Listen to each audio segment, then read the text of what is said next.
buenos días, ¿cómo están? Buenos días, profe. Buenos días. Profe. Buenos días. Listo, gente. La vez pasada nos quedamos en el grupo A3, fue el que le presentó. Hoy deberían pasar el grupo A5, B3, B5 y A4. ¿Listo? Para que se preparen. Entonces comenzamos con el grupo A5, ya pueden compartir pantalla. Qué pena. Dijo que el último es A5. El primero de hoy. No, Ah. ayer presentó el A3 como último grupo. Ah, no, sí, A3. Hoy sigue el A5. Bueno, profe, es que el último que había puesto era el B4. El B4 no ha presentado. Por eso, el último que expone hoy. El grupo 10 es el grupo 10. No, hoy no creo que... No, pónganme cuidado, muchachos. Ayer expuso el A3. ¿Listo? El último grupo. Hoy expone el A5, B3, B5 y A4. Profe, pero es que no está mencionando el B4, el último que está mencionando es A4. Yo sé, pero no creo que alcancen para hoy. Ok, gracias. Bueno, muchachos, ya, tiempo. El A5.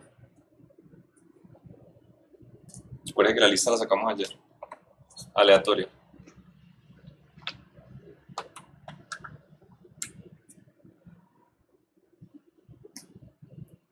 Última oportunidad antes de poner la nota automática. Grupo A5, hoy.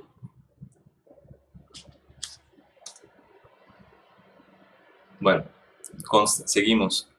Grupo B3. Para nosotros. Listo, comparto.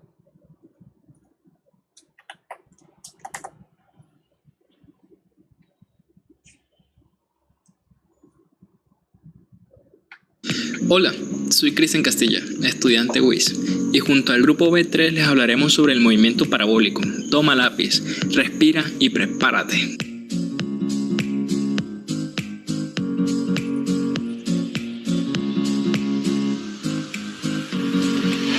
El movimiento parabólico o tiro parabólico es la separación de movimientos en bidirecciones, o sea, se separa en dos, donde el eje horizontal tiene un movimiento rectilíneo uniforme y el eje vertical un movimiento rectilíneo uniformemente acelerado. Estos movimientos son vistos cotidianamente sin que nadie se percate del trasfondo que tienen en la física y la matemática, porque muchos describen este tipo de movimientos como un sub y baja. Sin embargo, más allá de lo superficial, hay muchas variables que están ligadas entre sí para esto. Teniendo esto claro, se sabe que un movimiento rectilíneo es el cambio de posición en un intervalo de tiempo para un objeto, pero de manera constante. Es decir, que si yo me muevo en cierta dirección, lo hago con una velocidad constante, sin cambiar, no se reduce. Por otro lado, contamos con el movimiento rectilíneo uniformemente acelerado, y es que en estas cuatro palabras hay algo mágico. Sí, hablamos de la palabra acelerado. Técnicamente la velocidad de un objeto es acelerada cuando cambia en un intervalo de tiempo. Es decir, que si se tiene una velocidad principal de 4 Mach y luego de 5 Mach, ha habido un aumento en la velocidad, exactamente de 1 Mach. No obstante, en el movimiento parabólico únicamente hablamos de un movimiento rectilíneo uniformemente acelerado cuando nos referimos al eje Y del objeto, el cual está siendo perpetrado por la grandiosa fuerza de la gravedad, la que nos lleva hacia el centro de la Tierra como imanes, la de la manzana en la cabeza, la G, esa misma.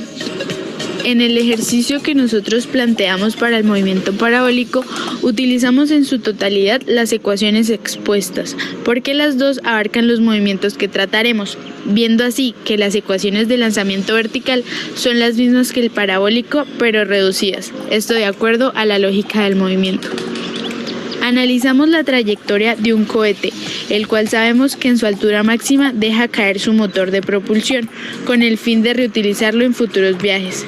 Del cohete sabemos la velocidad inicial, que es de 120 metros por segundo, la altura con respecto al suelo, que equivale a 400 metros, y la distancia horizontal que recorre la parábola, que son 500 metros por 2, ya que sabemos que el cohete sube parabólicamente hasta alcanzar su punto máximo y al lanzar su proyectil, por poseer velocidad inicial, también baja parabólicamente.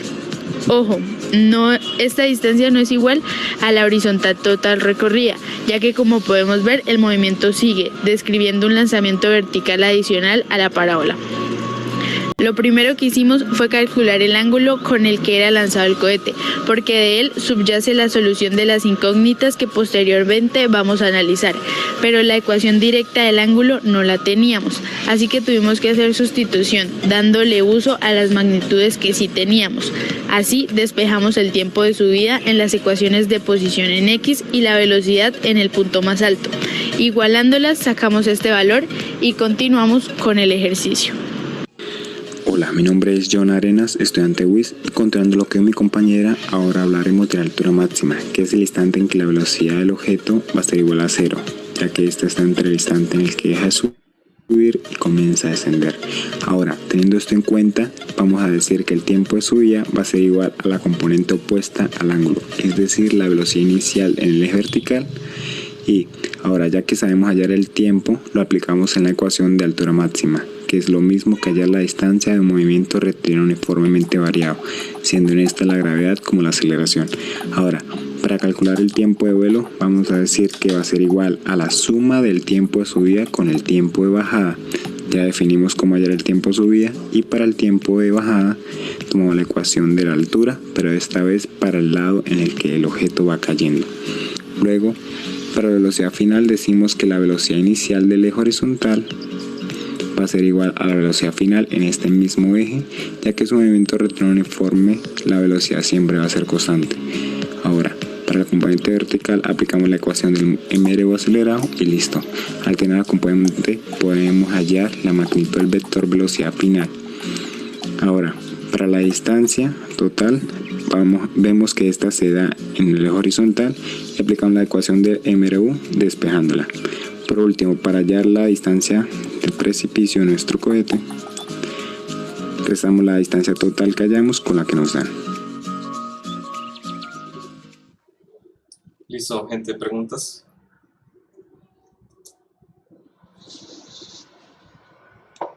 Qué pena, Anderson, del grupo B4, es que no pude entender bien a qué se refieren con los MAC al inicio del video. Con los los máximos, o sea, la altura máxima. Ok, bueno, muchas gracias.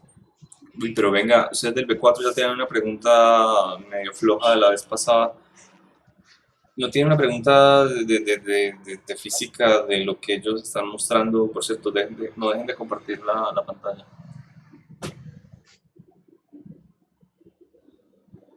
Tira y prep.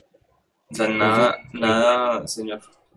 Jason Ortiz del B4. En la primera gráfica donde tenían la altura del cohete respecto al suelo, decía 400, pero entonces aquí tenemos, para calcular la altura máxima como tal, eran los 400 más la altura que tomaba a partir del eje. Ajá. Sí, aquí está, altura, o sea, la sumamos para hallar la altura total. Ok. Ok, otro grupo, una pregunta.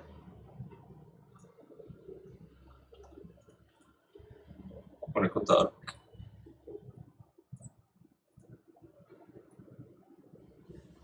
Gente. ¿Seguros? Bueno, van a faltar preguntas a otros grupos. Yo tengo una pregunta. Primero, cuando su compañero estaba hablando de la altura máxima justo en esa diapositiva, cuando habló de su S, habló de la velocidad inicial en Y, pero no habló de la gravedad, de que va dividida sobre la gravedad. ¿Sí? Y ahí es bueno que coloquen, bueno, ese es el tiempo de subida, ahora la voy a reemplazar en la ecuación de Y, entonces coloquen ahí en ese sub T como el T coloco como sub S. O sea, es el tiempo de subida que cuando yo lo reemplazo en la ecuación de Y me da la altura máxima. Alguien que tiene... ¿Listo? Pues, profe, es que aquí colocamos tiempo de subida, la velocidad inicial en sobre G, sobre la gravedad. Ese sobre G no lo mencionaron. De nuevo, Sí, se está filtrando el audio en alguien. al momento de, por ejemplo, grabarlo, intentamos remarcar con el cursor la gravedad, pero ya ese fue un error más técnico, pero Sí, sí, sí, sí, sí. falta que mencionen solo esa parte. Y en el tiempo t de esa ecuación coloquen ahí el sub s. ¿Listo? Vale, profe. Sigue Sí, señor. avanzando, por favor. En la parte donde aparece el tiempo total. El tiempo total, creo que es la última parte.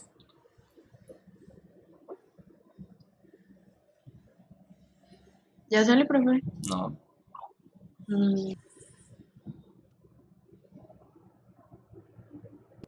¿Y ahora?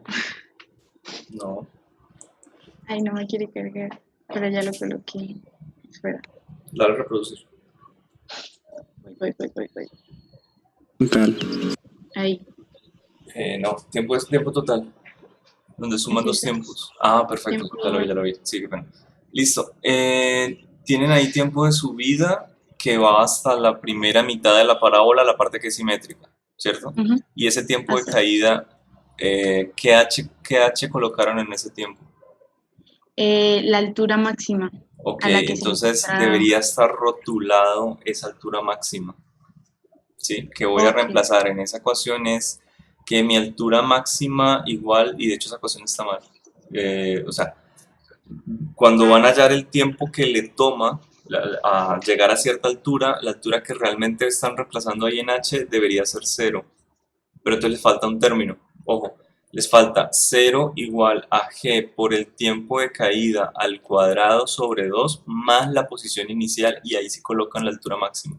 Porque yo voy a dar el tiempo en el que la ecuación de movimiento comienza en la altura máxima, como mi h inicial, y el tiempo que le demora a que llegue a y igual a 0, o sea, al piso. Ok. Y esa sí es la ecuación que deben despejar. Ok. Bueno, profe. ¿Listo? Ok, muy bien.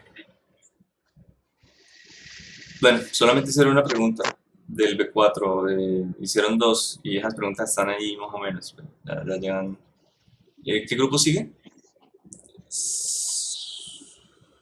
El B5, profesor. Vale, empieza. B5 y luego la 4.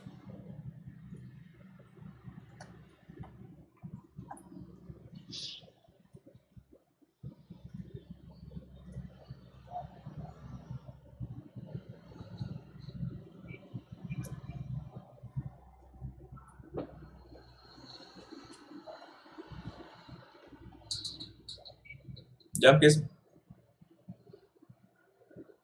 Tiene que compartir pantalla con audio. Ojo, cuando le dé compartir pantalla tiene que hacerlo con audio para que escuchemos.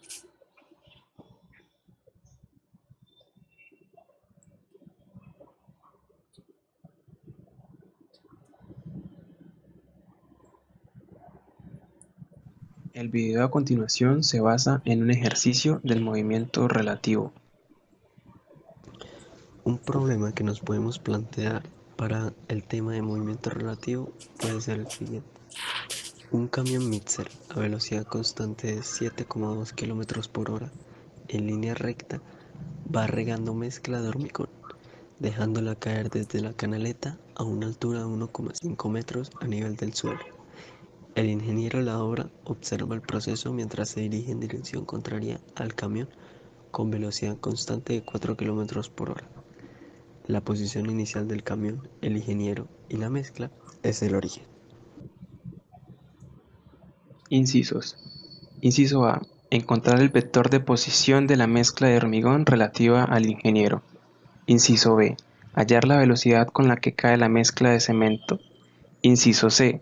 Si el camión vierte la mezcla a una velocidad de 1 metro cúbico sobre minuto y teniendo en cuenta que la capacidad del mixer es de 8 metros cúbicos, ¿cuánto tiempo tarda en vaciarse totalmente el camión y cuánta distancia recorrió este hasta su total descarga? Para poder comprender mejor el movimiento, observemos la representación gráfica. Todos los móviles parten del origen y podemos dibujar los vectores de posición entre ellos, también sus respectivas velocidades y para la mezcla su altura inicial. Cabe destacar que la velocidad del ingeniero es negativa, pues se mueve hacia la parte izquierda del origen, en el eje X. Datos que podemos obtener del enunciado son la aceleración del camión, que es cero, al igual que la aceleración del ingeniero, que también es cero. Esto debido a que las velocidades tanto del camión como del ingeniero son constantes y las cuales las tenemos dadas en el enunciado. Podemos también deducir sus vectores de posición integrando sus respectivas velocidades. Los datos dados a la derecha son para los incisos B y C. Solución del inciso A. En el inciso A lo que nos preguntan es el vector posición de la mezcla respecto al ingeniero. Para esto nos apoyaremos en la gráfica, ya que en ella podemos encontrar que lo que estamos buscando es la suma de los vectores del camión respecto al ingeniero y de la mezcla respecto al camión. Para encontrar el vector de posición del camión relativo al ingeniero, necesitamos restar el vector de posición del camión menos el vector de posición del ingeniero. Esto nos dará como resultado un vector de posición con componentes en y. Y para conocer el vector de posición de la mezcla relativo al camión, también haremos el mismo proceso. Este nos dará como resultado un vector con componentes en j.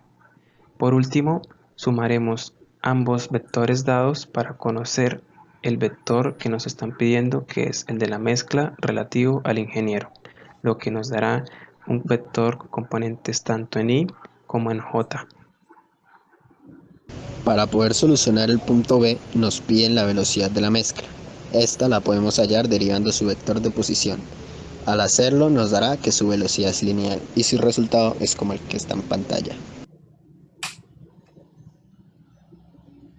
En el inciso C tenemos dos interrogantes, el tiempo total de vaciado y la posición del camión en dicho tiempo. Para el primero haremos una regla de 3 obteniendo el tiempo que necesitaremos para reemplazar en el vector de posición del camión. Este resultado nos dará también el recorrido total del camión hasta el vaciado de la mezcla, ya que el camión tiene un movimiento rectilíneo uniforme.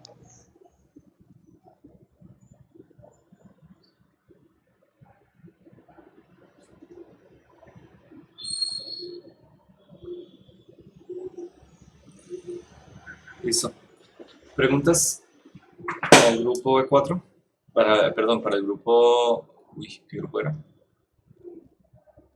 B5, ¿cierto? B5. Listo. ¿Preguntas para el grupo B5? Una pequeña duda. Normalmente después del movimiento de Galileo, bueno, de las mediciones relativas, para hallar la velocidad o las coordenadas se toma normalmente la magnitud del vector para tener una medida más general. En el ejercicio se hizo. ¿En el ejercicio qué, perdón? O sea, en este ejercicio, después de hallar el vector que sale de la suma de los otros dos, se tomó la magnitud.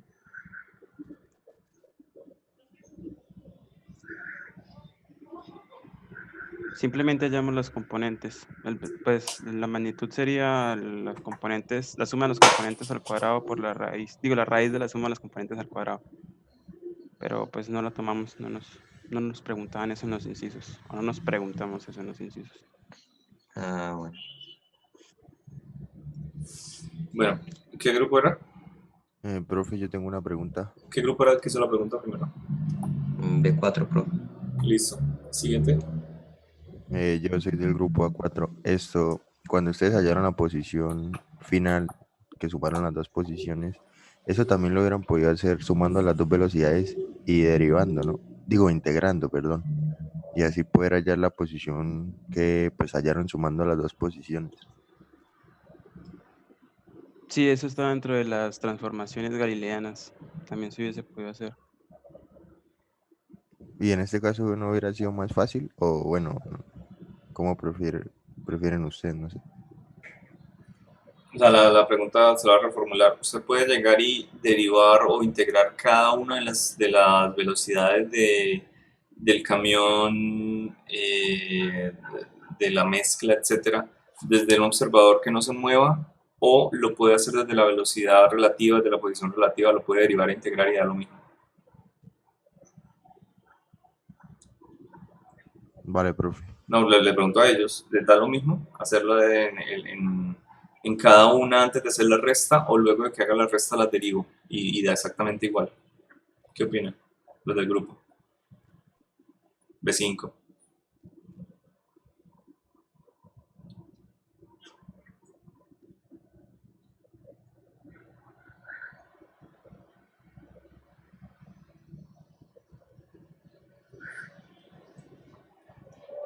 Hubiese dado creo que lo mismo. Tiene la igualdad ahí y son vectores, está igual. O sea, lo que me dice es que yo puedo derivar la parte de la derecha a la parte de la izquierda. ¿Listo? Sí, da perfectamente igual. ¿Qué grupo era el que hizo la pregunta ahorita? El grupo A4, profe. Listo. ¿Con qué grupo seguimos? Bueno, hay varias cosas de ese ejercicio. Primero, usted tiene ahí, yo pensé que iban a tener un movimiento acelerado en X, pero bueno, Sí, usted nos dijo estuvo que en lo Y. quitáramos. Sí, creo que Se no nos me dijo que acordé. quitáramos la Listo, aceleración. lo tienen en Y. Sería muy bueno que hicieran la gráfica de las velocidades relativas. Listo, Listo, porque sí, tiene señor. la de las posiciones relativas y de hecho en esa gráfica de posición relativa no está la posición de la mezcla que sale de una altura. O sea, será otro gráfico, ese gráfico está muy bien para el ilustrativo, pero sería bueno que lo colocaran también, el que me señale a mí que hay un objeto que tiene coordenadas en Y, que es la mezcla, unas coordenadas iniciales. El camión de hecho puede tener esa coordenada en Y también, solo que el camión no está cambiando su altura, entonces se puede tomar desde el piso, no hay ningún problema. O lo pueden tomar desde esa altura H, solamente que Y del camión nunca va a cambiar. ¿Okay? Entonces ahí en esas ecuaciones de X y Y, usted puede llegar a calcular todos los vectores de posición relativa. La mezcla con respecto al camión, que iría hacia arriba, si el camión lo coloca en el piso. El ingeniero, como observa el camión, entonces iría la flecha hacia la derecha. Entonces tendría ahí la gráfica de posición. Y la gráfica de velocidad, pues sería algo muy similar. También debe mostrarse que la suma de dos de esos vectores da un resultado como un tercero. O sea, la resta. ¿Listo? Listo, sí, señor. Por ejemplo, ahí en la parte de abajo, por ejemplo, tiene posición de la mezcla con respecto al ingeniero, igual a la resta de otros dos vectores. Entonces debe estar a la suma, perdón, de otros dos vectores. Entonces lo puede llegar a colocar más fácilmente. Listo, muy bien. ¿Seguimos con qué grupo? El grupo B3, creo. ¿B5? B5. No. Caramba. El grupo A4. Profe, listo, ahí comparto pantalla. Ojo, ya pasó el B5, el B3, ¿cierto? Sí, señor. Listo, profe, ahí se ve ya. Ujú. Ok.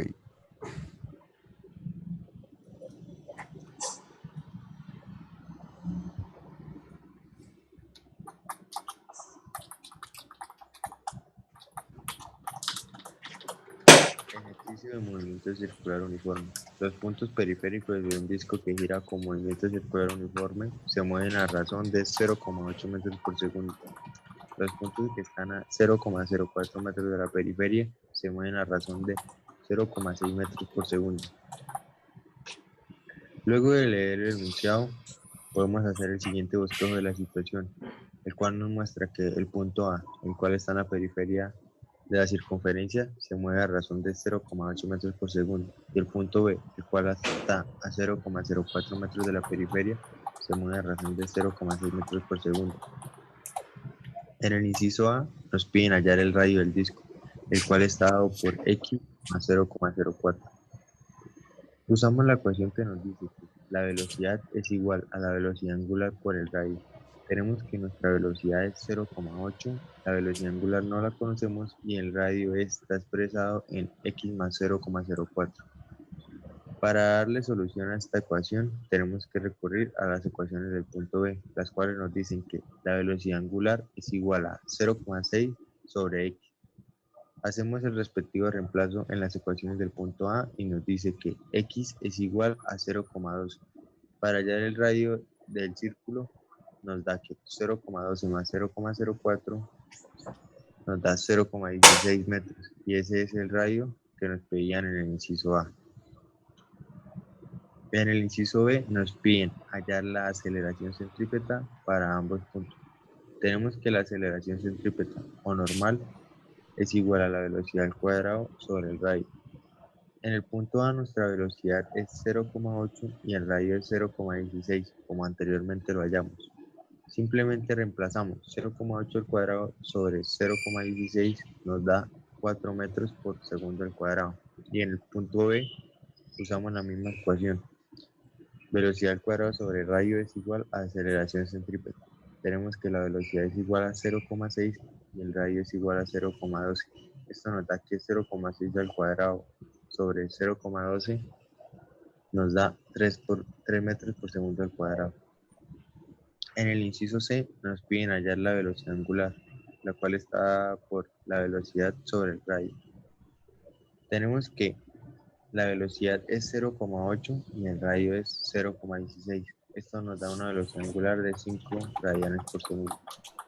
Cabe aclarar que en este ejercicio la velocidad angular para ambos puntos es la misma. Me explico. Si hubiéramos usado la velocidad del punto B y el radio del punto B, nos darían los mismos 5 radianes por segundo que nos dieron usando los datos del punto A. En el inciso D nos piden hallar las dos ecuaciones para el punto A, por tales cuales se puede expresar la posición respecto al tiempo y al ángulo. En la primera ecuación mostrada, en la cual nos permite expresar la posición respecto al tiempo, y la segunda nos permite expresar la posición respecto al ángulo. En el inciso E nos piden en qué posición se encuentra el punto A en el tiempo 5. Simplemente teniendo la velocidad angular, que es 5 radianes por segundo, y evaluando la posición en 5, tenemos que la posición evaluada en el tiempo 5 es igual a la velocidad angular por el tiempo, que en este caso es 5, y tenemos que la velocidad angular de 5 nos daría 25 radianes. Y para hallar la posición en términos de teta, simplemente reemplazamos el radio por el coseno de teta, que en este caso es 25, y el vector unitario i más el radio por el seno de 25 en el vector unitario j. Tenemos que el radio es 0,16, tenemos que coseno de 25 y más 0,16 por seno de 25. Esto nos da una posición de 0,21 metros. Muchas gracias por su atención. ¿Preguntas? Sí, profesor, del grupo B3. El compañero podría devolverse a la diapositiva 2. Bueno, comentaste que la velocidad, ¿verdad? En el punto A como en el punto B, la velocidad angular iba a ser la misma. Y dijiste que eso, pero yo la verdad es que me gustaría saber el por qué. Sí, Es que no se dijo. ¿Me están escuchando? Qué pena. Sí, te Vale, escucho. tenemos que la velocidad angular, bueno, en esta fórmula la usamos a la velocidad sobre el radio, pero tenemos que la velocidad angular es igual a la derivada de la posición angular sobre respecto al tiempo. Y bueno, me vuelvo a la primera, pues como se pueden dar cuenta, los dos puntos siempre tienen la misma posición angular, porque el ángulo es respecto a la horizontal. Entonces, el ángulo que va a tener acá A y B va a ser el mismo que, por ejemplo, me hago explicar, si acá tienen 25, acá ambos tienen que un ángulo de 110, acá uno de 200, 300, o sea, ellos siempre van a tener la misma. Entonces, al momento de derivar, pues la velocidad angular es la derivada de la posición angular respecto al tiempo. Por ello nos da lo mismo, porque ambos tienen la misma posición angular. No sé si me hice explicar. Y es que tienen la misma dirección, Daniel. Sí. Ojo, ellos calcularon dos velocidades, bueno, los ejercicios tienen dos velocidades, y si usted reemplaza ahí, después de omega, B sub A sobre R sub A es igual a B sub B sobre R sub B. Listo, da exactamente igual, no importa cuál de los dos usted reemplace, le va a dar la misma velocidad angular. De hecho, podrían hacerlo en el ejercicio. Pues sí, profe, yo no lo hice, pero igual pues yo lo No, pues mencioné. colóquenlo ahí, o sea, le coloca omega es igual a B sub A sobre RA y igual a B sub B sobre RB. De hecho, debería hacerlo para todo, o sea, mire que el punto A queda como, sí, aceleración centrípeta, bueno, yo veo los datos que están ahí, pero tiene la misma variable, ¿no? Tiene la Sí, misma sí. variable, entonces podría llegar a cambiarlo. De hecho, podemos hacerlo ahí, 0,8 sobre 0,16 me da 5 y 0,6 sobre 0,12 también me da 5, lo cual valida que la velocidad angular es la misma para cada uno de los puntos. Es lo que le explico bien. ¿Listo? ¿Otra pregunta? Yo, profe, del grupo B1, Ok. en la primera diapositiva, es que no sé si es que tal vez él se confundió hablando o escuché mal. Ahí en el despeje, cuando va a resolver la ecuación de 0.8x es igual a 6 a W por x más 0.04, él dice que utiliza la variable que está a la derecha de W, pero entonces cuando la reemplaza, él no la reemplaza completamente. No sé si es que él lo dijo mal y yo lo tomé mal, o el 0.6 no se supone que va sobre una X, o sea, la X por la que va encima, no, ¿a dónde se fue? Sí, me explico. Tenemos que la velocidad angular está por 0.6 sobre x, ¿no? O sea, tenemos acá 0.6 sobre x. Entonces lo que yo hago es, paso a multiplicar el x al 0,8x y hago la distributiva, porque acá queda 0,6 por el x más el 0,024. Ah, ok, lo pasó de otro lado. Ah, ok, vale. Sí, no Sí, dividió. sí, sí, Pues sí, es sí. mejor para no tener Sí, no, es que multilíneas. pensé que le había desaparecido la variable X, entonces esa era mi No, pregunta. no paso a multiplicarse. Ah, bueno, vale. Listo. A ver, ese video está un poco raro la producción. ¿Van a mejorarlo o lo piensan dejar así? No, profe, pues mejorarla Es entonces. decir, graben el video con la presentación en pantalla completa para empezar, ¿no? Segundo, lo podrían grabar dentro de PowerPoint, por ahí coloqué cómo, pero pues si no quieren no lo hagan, pero grábenlo al menos en pantalla completa porque hay ahí un tercio de la pantalla que es otra cosa, que no tiene nada que ver con el video, es la PowerPoint como tal.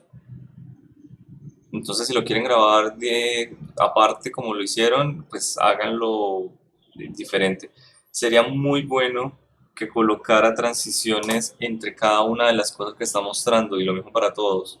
O sea, si voy a hacer los cálculos del punto A, entonces que cuando se exprime y eche clic, le aparezca la primera línea, la de B sub A, etcétera, y luego la segundo clic puede ser ya procedimiento numérico. ¿Sí? O sea, paso a paso. Lo mismo para el punto B, que sea presentaciones paso a paso, que me enfoque la mirada en algún punto, porque usted intenta seguirlo con el mouse, pero a veces no lo logra hacer de una manera, no sé, eficiente. ¿Listo? Utilice la notación de subíndices. En lugar de colocar ahí BA, coloque B sub A. O sea, métalo en las ecuaciones como un subíndice. Las ecuaciones lo permiten, el editor de PowerPoint lo permite. Y de la segunda diapositiva, lo mismo. Coloque la segunda, por favor.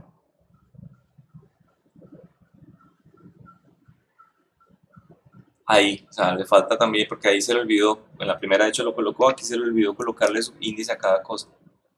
Entonces, por ejemplo, ya empieza a explicar el punto B, empieza a explicar la parte del punto A, entonces va mostrando A sub C, que está relacionada con estas dos, entonces coloca B y R y me da 4, entonces coloca de nuevo A sub C, pero en la parte de abajo. Luego hacemos lo mismo para el punto B ya no necesita explicarlo, puede colocarla de golpe, porque ya él lo hizo, lo explicó para el punto A. ¿Sí? Es la lógica de que mantenga la gente siguiéndolo con la mirada que está haciendo. Luego la parte C de la velocidad angular, que es igual a B, a B sobre R, podemos reemplazar por cualquiera de los dos, entonces vuelve y coloca otro igual y otro igual. En donde está haciendo las tres, por así decirlo, las tres divisiones, queda exactamente igual y me da 5 puntos. Siga la última diapositiva. Ahí calculó el desplazamiento en 5 segundos, 25 radianes, pero no los graficó. O sea, ¿en qué parte del movimiento circular están los 25 radianes? Sí, profe, no lo grafiqué. Bueno, eso es que por 180 sobre pi le da 1000 y pico, o sea, 1000 y pico de grados, el resto, lo que queda de la división con 360, le da exactamente en qué parte de la circunferencia está, ¿no? Que es un ciclo que se repite cada 360 grados, para que lo grafique. O le puede sacar el coseno en grados a 1430 y ahí tiene la coordenada, en X y en Y. A cualquiera de los dos lo puede solucionar rápidamente. ¿Listo? De hecho, ese coseno da casi 0, da casi 1. Y Sí, el acabo de seno, mirar, da ajá, 0,98. ok, o sea, si da ese resultado lo tiene que revisar y el seno le da negativo, entonces lo coloca. Está más o menos en la parte más alta de la circunferencia. Perdón, en la parte más a la izquierda de la circunferencia, en el segundo cuadrante. Creo, pero verifiquen todo. Listo, gente. ¿Qué grupo falta?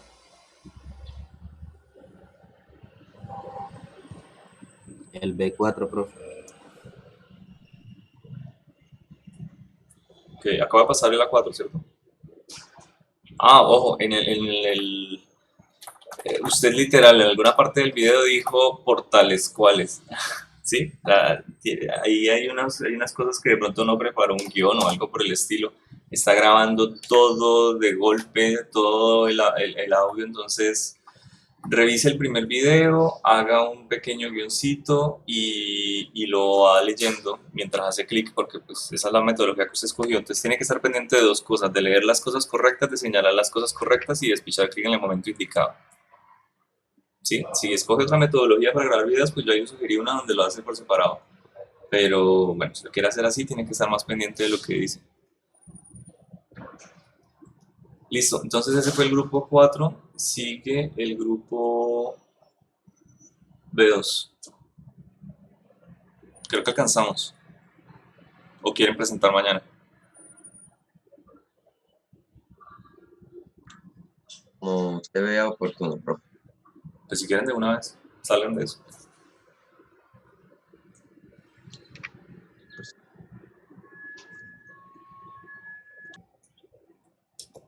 Buenos días, profe. ¿Está viendo la pantalla?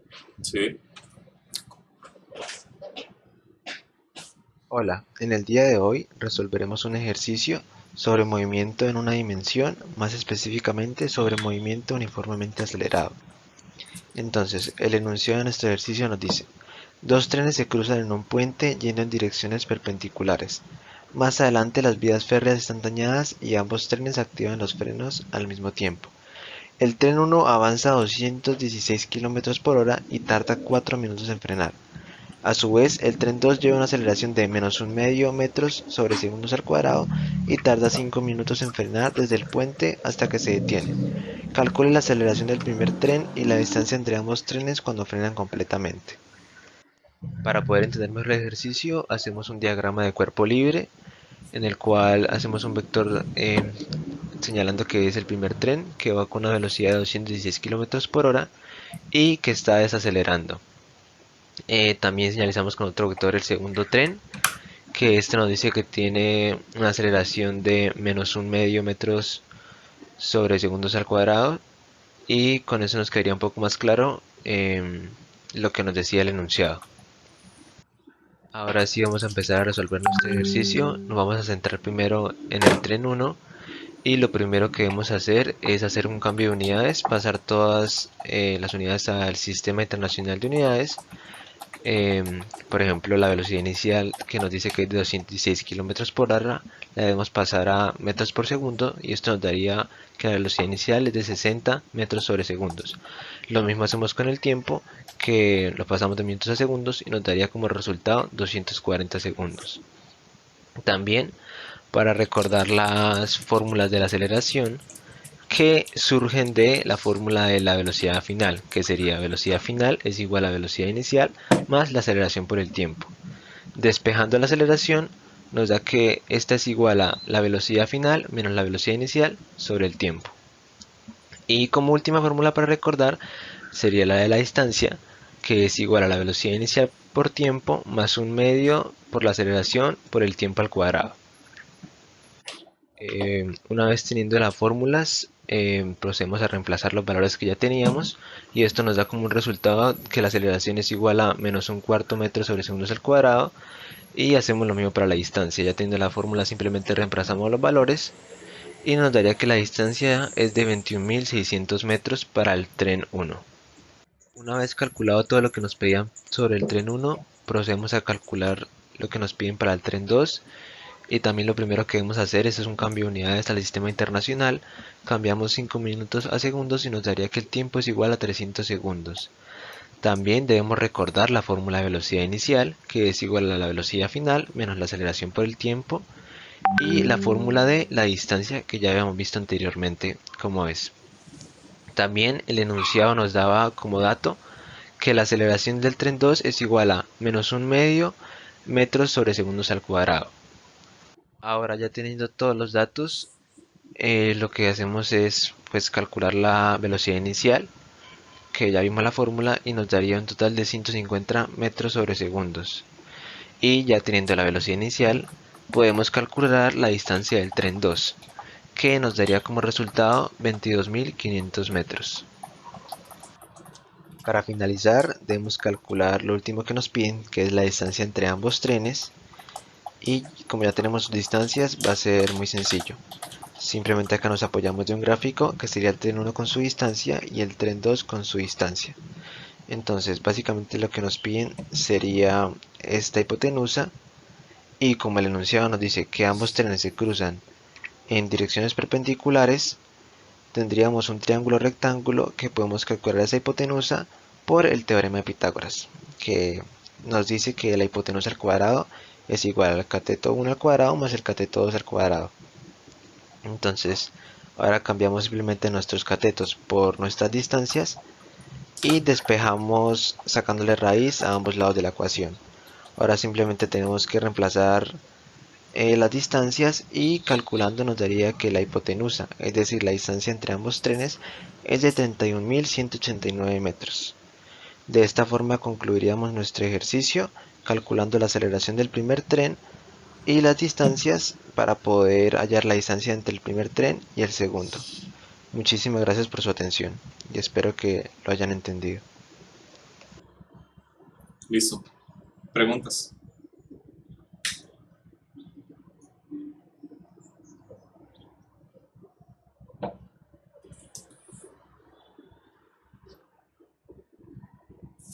Profesor, está silenciado. Sí, ya, me di cuenta. Listo. ¿Preguntas? Yo tengo una duda. ¿Qué grupo? A3. Ok. En el gráfico nos muestran que el tren va hacia la izquierda, el tren 2, ¿no? Que el tren va hacia la izquierda. En ese caso la aceleración tiraría hacia la derecha. ¿No sería positiva y la velocidad sería negativa? Ponga la gráfica.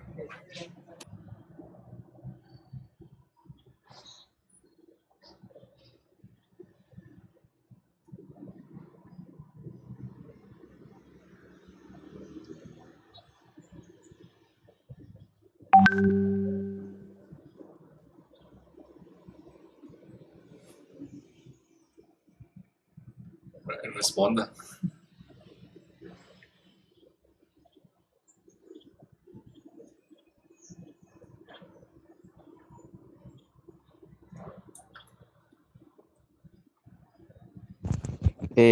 Profesor, creo que sí, creo que hubo una pequeña confusión porque es que yo fui el que graficó. Inicialmente íbamos a hacer la gráfica pues, hacia el lado, la del tren 2 hacia el lado derecho, pero creo que me confundí y la hice hacia ese lado. Y pues ahí ya nos quedaron mal los cálculos. Perfecto. ¿Otro Pues, grupo? Ana, tengo una pregunta sobre la ecuación de la aceleración. ¿Qué grupo? B4, profe.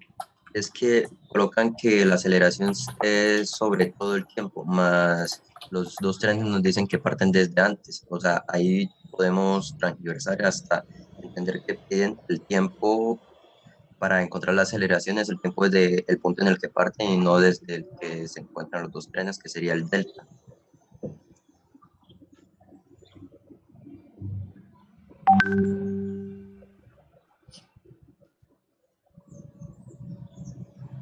Respondan, muchachos.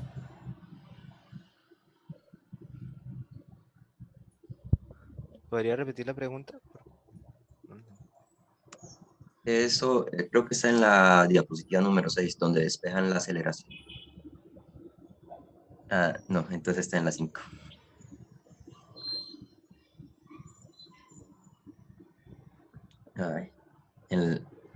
4. Entonces, ¿dónde es que despejan la aceleración de los dos trenes? Donde tienen la ecuación de velocidad final menos velocidad inicial sobre el tiempo. Creo que es en la 3. Ah. Bueno, ahí nos colocan es el tiempo, más no sabemos el tiempo hacia qué, porque se puede transgiversar la información y pedir el tiempo desde el punto donde aceleran o donde parten los dos trenes, o un punto de tiempo anterior, no el del tren, el punto donde se encuentran los dos trenes y empiezan a frenar. ¿Cuál es su tiempo cero? Es porque el tiempo se empieza a tomar desde que ellos se cruzan, o sea, desde el puente, desde antes. Ok, el tiempo cero. Y el tiempo final es que da el enunciado, ¿cierto? Sí, señor. O sea, es dividido sobre ese tiempo, sobre el tiempo cuando ya tenemos el enunciado que me dice tantos segundos.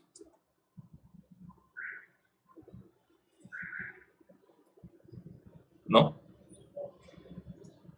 Sí, sí, señor, sobre ese tiempo se dividió. Listo. Ahí creo que grabaron audio por diapositiva, me da la impresión. ¿O lo grabaron solo audio? Audio por diapositiva. diapositiva. Bueno, listo. Entonces ahí le dan archivo exportar y ya tienen el video. Tienen demasiados y lo grabó por diapositivas. ¿Cómo es posible que tenga tantos dudas cuando está grabando por diapositiva por separado? O sea, no tienen un guión o algo así. Allá abajito puede agregar notas y tener el guión a la mano o tenerlo en otra pantalla o imprimirlo, o tenerlo en el celular, qué sé yo. E ir pronunciando cada cosa con seguridad en lugar de estar con... ¿Listo? Listo, sí, señor. Listo. Creo que cada vez que usted haya alguna cosa, es decir, la primera gráfica está como muy alejada de cada uno de los cálculos, como que se pierde. No sé si quieran poner después de que calcula cada cosa en qué parte de la gráfica va, porque hayan aceleración, por ejemplo, y no queda claro en qué parte va exactamente esa aceleración. Muéstrame la gráfica inicial.